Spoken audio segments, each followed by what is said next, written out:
CAATs. What are CAATs? CAATs are computer-assisted audit techniques.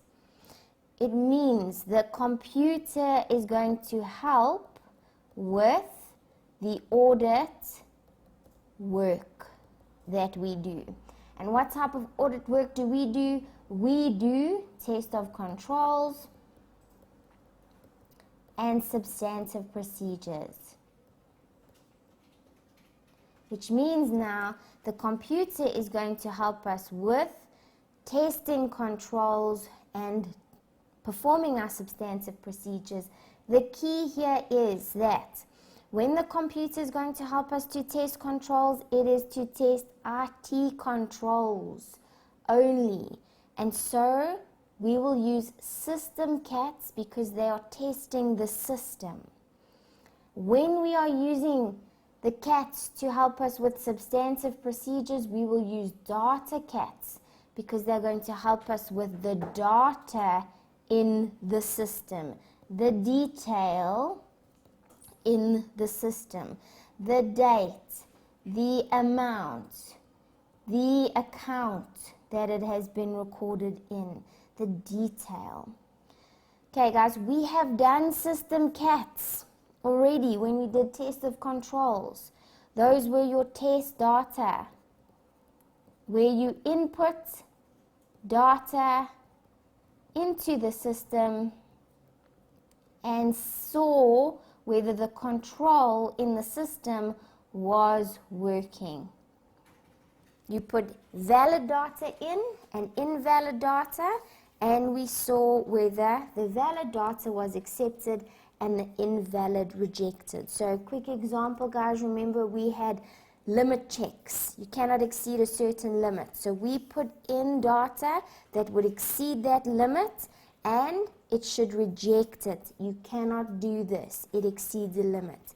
And then put in data within the limits and it was accepted. System CAATs are done. If you need a refresher, go back to your test of control lecture. So today all we are looking at is data CAATs, substantive testing using the computer to help us. What is key here? If we want to use the computer to help us, the client must have a computer information system. And when would we pick that up, guys? When do we find out what type of information system the client has? When we do our risk assessment procedures in the planning stage.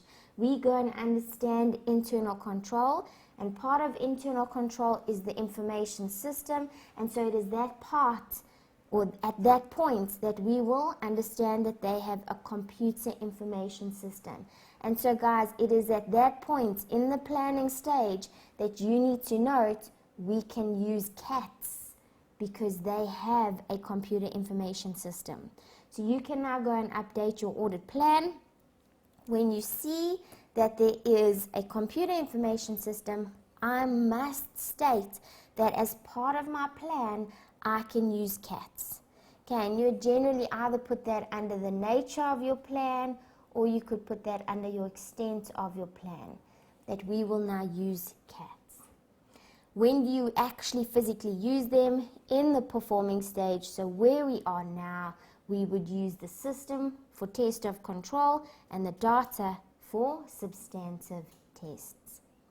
So guys, now I want to go and discuss some examples of specific data CAATs that we can use, and then we are going to go into our substantive procedures. So you're going to need to use that substantive procedure document that you had for last week's lecture, and we are going to now go and adjust those procedures to incorporate CAATs. So let's look at the examples, and then we're going to move into the adjusting of those procedures for each assertion.